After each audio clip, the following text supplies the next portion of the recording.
I've been feeling so down, yeah. Can you tell me why?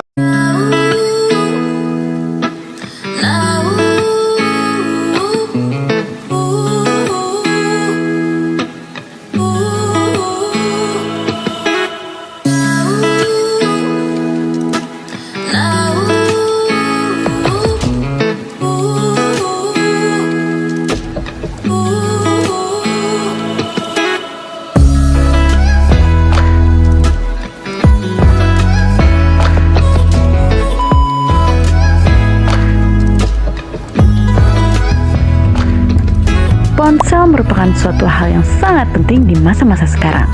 Setiap orang selalu membawa ponsel kemanapun ia pergi, seakan-akan tertinggal ponsel merupakan hal yang sangat menakutkan. Banyak informasi yang mungkin akan terlewat dan akan menjadi orang yang tidak mengetahui perkembangan apa yang sedang terjadi. Ponsel merupakan alat komunikasi yang memungkinkan kita untuk saling bertukar kabar. Cikal bakal adanya ponsel yaitu telegraf. Telegraf ini sudah ada sejak 1837 yang dipatenkan oleh Samuel F. B. Morse dari Amerika Serikat, di mana telegraf ini merupakan alat untuk mengirim dan menerima pesan jarak jauh dengan menggunakan kode Morse. Tahun 1876 muncul telepon buatan Alexander Graham Bell, walau sebenarnya ia hanya ingin menyempurnakan telegraf yang sudah ada. Telepon yang ditemukannya mempunyai satu corong yang membuat kita harus mendekatkan corongnya ke mulut atau telinga secara bergantian. Tahun 1896, telepon dinding muncul. Untuk menggunakannya, kita harus memanggil operator telepon terlebih dahulu. Caranya cukup dengan memutar gagang besi yang ada di bagian samping telepon, kemudian operator akan menyambungkan kita dengan orang yang kita hubungi.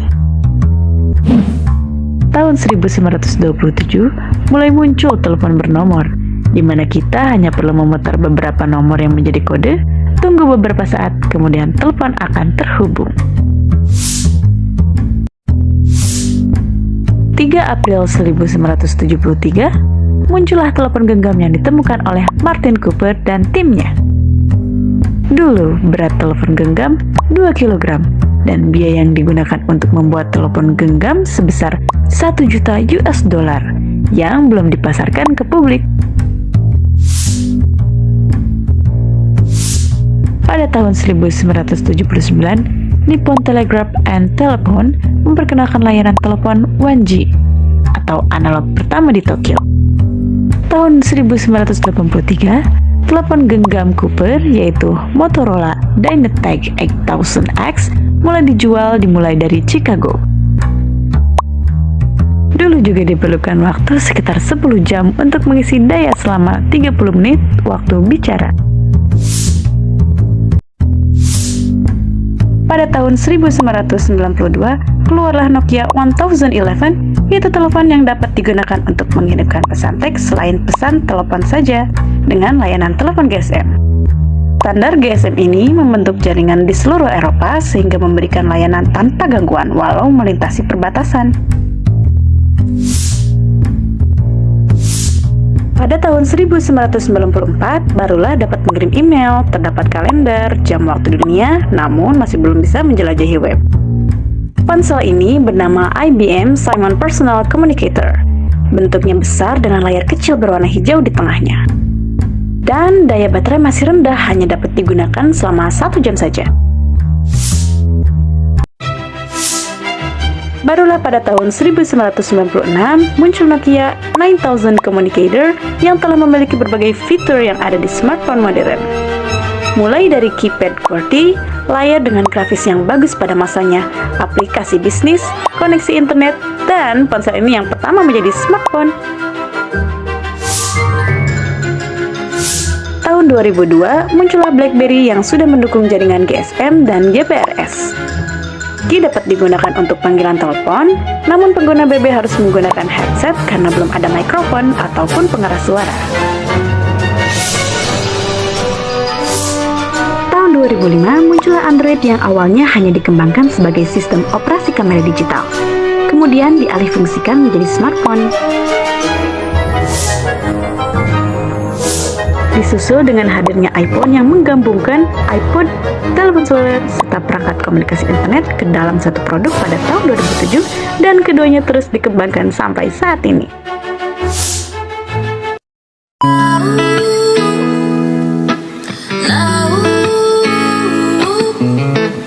Modernisasi umumnya akan memberikan dampak sebagai wujud dari proses berubahnya suatu lingkungan di masyarakat dari yang mundur menuju kemajuan dan menjadi lebih canggih. Adapun dampak positif pada modernisasi yaitu yang pertama, terjadi perubahan pada tata nilai serta sikap.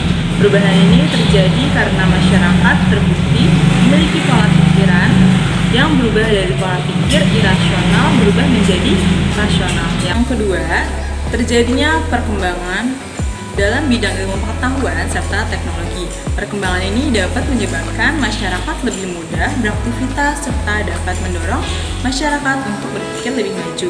Yang ketiga, terjadinya perkembangan pada ilmu pengetahuan juga dapat memberikan bentuk dalam proses modernisasi yang terjadi di dalam masyarakat.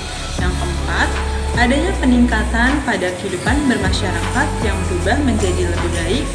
Penggunaan teknologi ini serta pengetahuan yang berkembang dapat meningkatkan fungsi pada kehidupan masyarakat, sehingga kehidupan masyarakat ini menjadi lebih jauh dari waktu ke waktu. Yang kelima, masyarakat mengalami perubahan perilaku serta cara hidup dengan ilmu pengetahuan serta teknologi yang terus berkembang.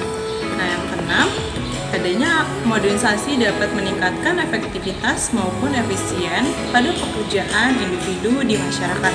Yang ketujuh, adanya efektivitas serta efisien yang disebabkan oleh modernisasi ini memberikan dampak pada proses produksi sehingga dapat meningkatkan perekonomian di suatu negara.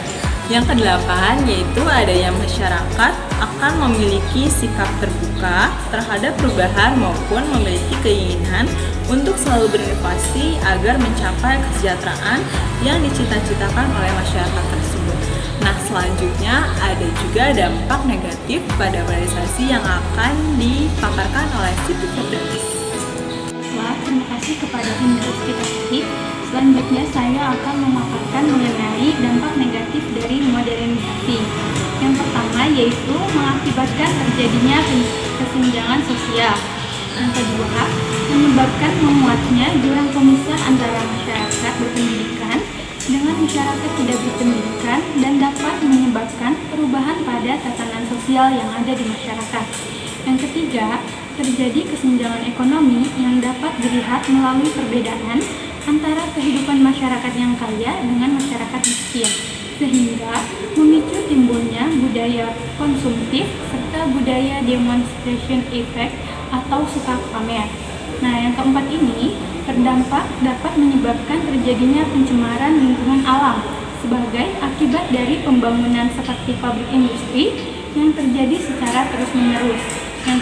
Dampak yang kelima yaitu modernisasi dapat menimbulkan dampak pada meningkatnya kriminalitas karena setiap orang memiliki keinginan untuk dapat mengungguli orang lain dan berusaha mencapai tujuan tersebut dengan berbagai cara termasuk cara-cara kriminal. Nah, yang keenam yaitu terjadinya pergeseran nilai-nilai pada kebudayaan lokal. Yang ketujuh, hilangnya adat istiadat dari kebudayaan lokal masyarakat yang telah diturunkan secara turun-temurun serta menjadi salah satu daya tarik dan nilai unik pada masyarakat. Yang kedelapan, menimbulkan terjadinya bias westernisasi atau pemujaan kepada budaya barat yang berlebihan, baik dalam gaya hidup maupun cara pandang seseorang. Yang terakhir, terjadinya kesenjangan teknologi atau digital divide pada masyarakat. She's a Mona Lisa. Everyone's lining up to see her. She's a Mona Lisa. Everyone's lining up to see her.